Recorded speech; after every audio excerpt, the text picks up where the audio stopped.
Fala pessoal, meu nome é Tiago Gomes, eu sou professor de Filosofia e Sociologia aqui na cidade de Campina Grande, na Paraíba, e eu vim aqui dar uma resposta, na verdade, corresponder aí ao pedido de alguns alunos e colegas, pessoas próximas que haviam conferido o meu último vídeo acerca da possibilidade ou não de se cursar filosofia, o que eu achava disso.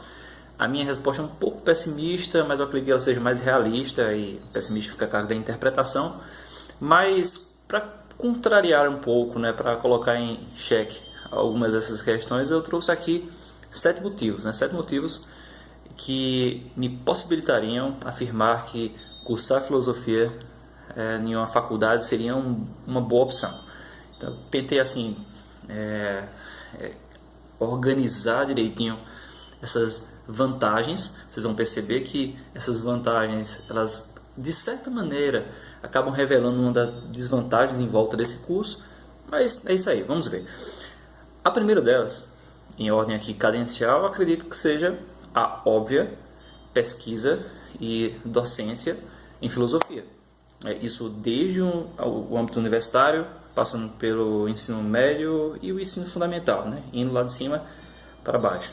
Então, assim, é óbvio que quem vai fazer um curso de filosofia deveria ter isso em vista, né? Porque, em maior ou menor medida, é isso que o cara vai fazer se levar isso a sério.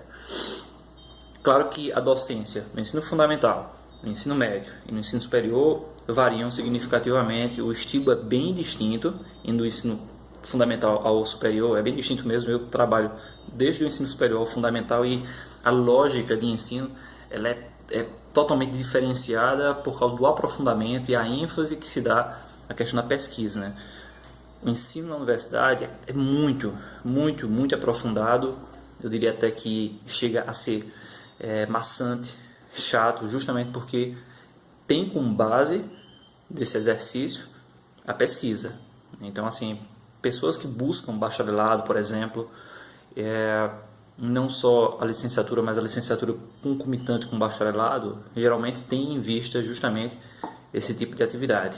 Pesquisar, produzir conhecimento, escrever mesmo, escrever tendo como base a pesquisa, pesquisas de grande aprofundamento, hermenêutico, bibliográfico. Em contrapartida, né, os ensinos médio e fundamental são mais leves, são mais zen. Ensino médio, geralmente a ênfase de quem faz um curso de licenciatura, ele é mais baseado na história da filosofia, tal como na história, nos cursos de história, geografia. É um ensino básico, mas muito ainda significativamente aprofundado. E o ensino fundamental é mais temático, então acaba sendo inclusive bastante livre, bastante gostoso de se tratar esse tema no ensino fundamental, porque ele é mais livre, ele trata mais sobre temas, toca em autores na história da filosofia, a depender da necessidade. Passando, em seguida, eu diria que a segunda grande vantagem na possibilidade de se cursar filosofia é a riqueza cultural, né? O universo filosófico, eu não estou usando aqui filosofia no sentido genérico da palavra, mas o universo histórico-filosófico do Ocidente, ele tem em média ali mais ou menos 2.600 anos de idade. E isso significa dizer que tem muita coisa produzida. Não tem quem dê conta disso, né? Ao longo da história da humanidade, foram inúmeros os pensadores que tentaram dar conta, pesquisadores que tentaram dar conta, abarcar a totalidade dessa criação, mas isso é impossível, é humanamente impossível. Nós somos mortais, nós somos finitos, nós não somos deuses.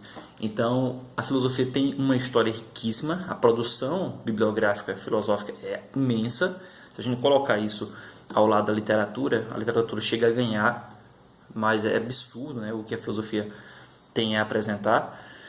E isso significa dizer que é um universo à espera de intervenção, né? Então, assim, tem muita obra que não foi estudada, tem muitos pensadores, muitos textos que não foram traduzidos, pensadores que não foram devidamente abordados. Então isso é interessante. Então, assim, é um universo aberto em comparação com outras áreas acadêmicas como a história, a geografia, que dependem de certas condições.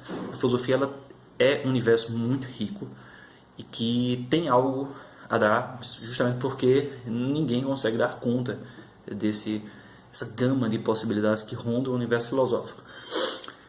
Dito isso, a terceira possibilidade, a terceira virtude, a terceira vantagem nesse curso da filosofia é um pouquinho parecida com a segunda, mas não é a mesma coisa. É a flexibilidade epistemológica que ronda o universo filosófico. A filosofia é um tipo de saber, né? Não é ciência, nem é doutrina, mas é um tipo de saber que se adapta muito bem a qualquer gosto, pelo simples fato de que, como ela é muito rica, muito ampla, tem uma longa história de produção, ela oferece muita coisa. Então, assim, se adapta muito bem aos gostos, às personalidades. Ou seja, tem filósofo, corrente de pensamento, escola, obra, para tudo que é gosto.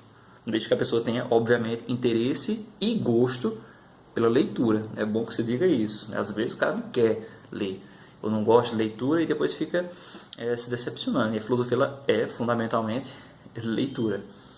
Inclusive eu vou chegar nesse ponto também, né? A quarta grande virtude na possibilidade de curso da filosofia seria a ampliação do senso crítico e reflexivo. Um tópico muito batido, mas ainda assim eu queria aqui deixar claro, você não precisa cursar filosofia para desenvolver seu senso crítico e seu senso reflexivo. Em geral, ciências humanas e todas as outras ciências, elas desenvolvem em maior ou menor medida o seu senso crítico. Mas a filosofia, de fato, ela estimula a reflexão, o que é distinto, né? A reflexão é um trabalho interior, né? A crítica é um trabalho mais exterior, né? A gente volta a crítica àquilo que está fora de nós, aquilo que não é nós. A reflexão não, é um trabalho de auto-investigação. Tanto que as palavras reflexo, né, e flexão, elas formam reflexão, ou seja, né, o reflexo e a flexão é o exercício do pensamento que se volta sobre o indivíduo que pensa e é como se a própria mente observasse a si mesmo, como em um espelho. É mais ou menos isso. Então a filosofia é, por excelência, o conhecimento que superestimula, supervaloriza a reflexão, diferentemente de outras ciências que, por mais que possam fazê-lo, isso aqui é genuinamente filosófico. Isso aí vem de Sócrates, o pai da filosofia. Então a filosofia ela estimula pra caramba isso.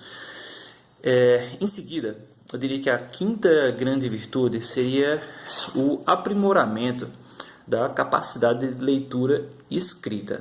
Parece bobo, mas eu defendo essa tese. Eu acredito que estudar filosofia tem por grande mérito justamente aperfeiçoar nossa capacidade de leitura e escrita, o que significa dizer que a leitura que eu estou me referindo aqui não é apenas uma leitura de um texto, mas é também a leitura do mundo. Então, assim, a gente aprende a ver a complexidade do mundo, aprende a ler a realidade de forma muito mais esquematizada e crítica, metódica, lógica, e, consequentemente, também a gente acaba de forma mais facilitada conseguindo se expressar de maneira mais metódica, lógica, racionalizada, etc. Isso se revela tanto na nossa leitura literal de um texto qualquer, de uma reportagem, de uma matéria, de um evento, como isso também se revela na nossa capacidade de se expressar, sobretudo na escrita. E a filosofia ela surge no contexto grego justamente quando a escrita retorna para o território grego, para a Grécia, para a cultura grega, que durante muito tempo a escrita ali havia desaparecido por causa de guerras e tudo mais. Quando essa escrita retorna, vai se dando um trabalho de lidar com textos e a filosofia renasce, ou melhor, a linguagem renasce nesse contexto de forma quase que concomitante à filosofia. A filosofia tem muito disso, né? Da experiência do ser humano com as palavras, né? E os textos. Em seguida, né, dando continuidade aqui, eu diria que a sexta grande virtude seria o aperfeiçoamento da nossa capacidade argumentativa, no sentido dialético da palavra, eu vou explicar aqui, e a nossa capacidade retórica. A filosofia também auxilia isso. Ou seja, né, são motivos aí concomitantes, né, ligados uns aos outros. A filosofia, então, portanto, ela aperfeiçoa esse nosso senso argumentativo. Tem gente que tem interesse para isso, ou seja, às vezes uma pessoa que já vem de outro curso superior ou trabalha em um ramo acadêmico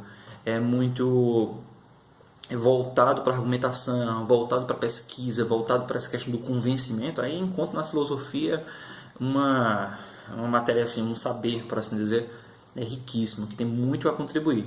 Até porque ela é totalmente pautada, estruturada, né, na questão da argumentação. O que é uma argumentação válida, o que não é, né? Ou seja, lógica, mas sobretudo também, a gente não pode se esquecer, na arte do convencimento, e é isso que a gente fala que é retórica. Né? Eu posso ter razão, eu posso conseguir organizar meus pensamentos da maneira mais competente possível, mas eu posso não conseguir convencer uma pessoa, ou seja, chegar justamente no ponto central, que é a base de todo debate, né? Que é ou há o convencimento, ou se chegar a um consenso e por aí vai.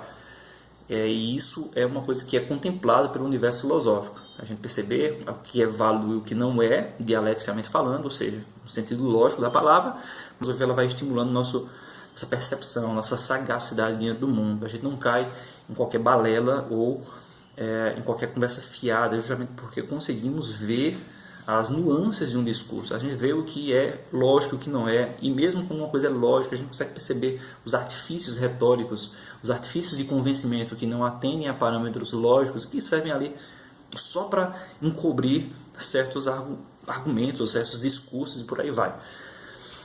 Por último, mais ou menos importante, eu diria que a filosofia, né, eu tentei extrair isso aqui dessa discussão, mais uma vez, é uma virtude implicada por outras tantas virtudes aí, que já foram ditas, seria o estímulo do nosso desenvolvimento pessoal ou da nossa autonomia.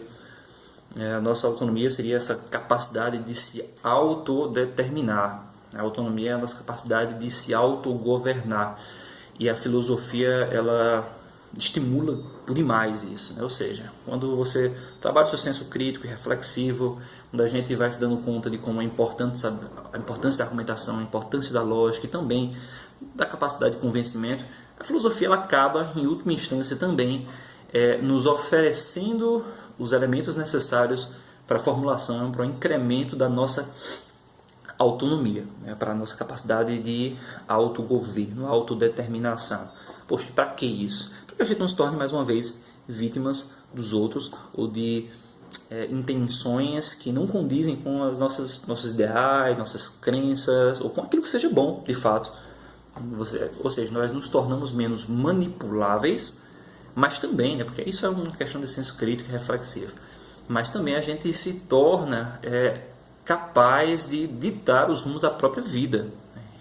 A filosofia ela trabalha sobre vários aspectos com o fortalecimento desse senso de autogoverno que nos possibilita sermos senhores de si mesmos, ditar o próprio caminho, escolher os melhores caminhos independentemente do contexto, da conjuntura. Não nos tornarmos, portanto, vítimas de intenções alheias, de projetos de poder que muitas vezes acabam nos arrastando numa onda, né? Até porque o ser humano é um ser coletivista, naturalmente coletivista, e nós temos essa tendência de nos deixarmos arrastar por intenções nem sempre tão boas. A filosofia ela sempre está nesse âmbito de discussão, ela valoriza pra caramba esse aspecto. Para não perder a oportunidade, eu separei aqui o que seria uma oitava virtude, uma oitava vantagem nessa possibilidade de investimento, de formação. Ela não é a mais importante, nem sei se caberia mais uma, mas é um bônus.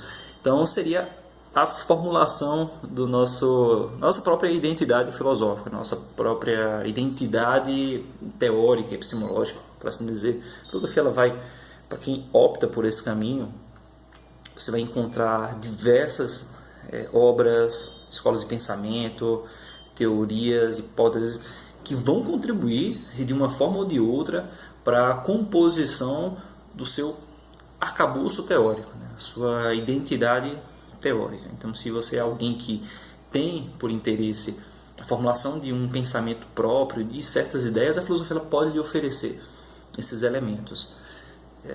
Então, portanto, eu não estou dizendo aqui que a filosofia ela vai lhe oferecer gurus, por assim dizer, né? Que seriam sábios que você vai se submeter a qualquer custo. Não é isso, a filosofia não trabalha nesse sentido. Mas, de fato, na filosofia você encontra uma infinidade de referências que ficam claramente ali postas ao seu bel prazer, para que você possa identificar ou pelo menos encontrar os elementos necessários para a formulação de suas ideias, para ampliação de suas teorias, ampliação da sua cabeça. Então a filosofia realmente trabalha nesse sentido, beleza? Claro, isso aqui seria só alguns motivos que eu conseguiria encontrar dentro dessa possibilidade. Novamente, voltando à discussão de que é uma área que carrega consigo, por causa do nosso contexto, problemas sérios, não por causa da filosofia. A filosofia não tem problema nenhum, ela tem algumas características, mas ela não tem problema nenhum. O problema é o nosso contexto que não estimula essa possibilidade. Ainda assim, fica aqui algumas sugestões. Eu acredito sim que a filosofia é uma boa escolha a depender da sua situação, mas eu indicaria pensar direitinho antes de se investir em algo do gênero, para que você não mergulhe numa área muito rasa, né? E a gente acabe metendo a cabeça numa pedra no rio, beleza? Mas é isso, são possibilidades aqui, fica à vontade para comentar e qualquer coisinha, estou às ordens. Um abraço, valeu, bicho.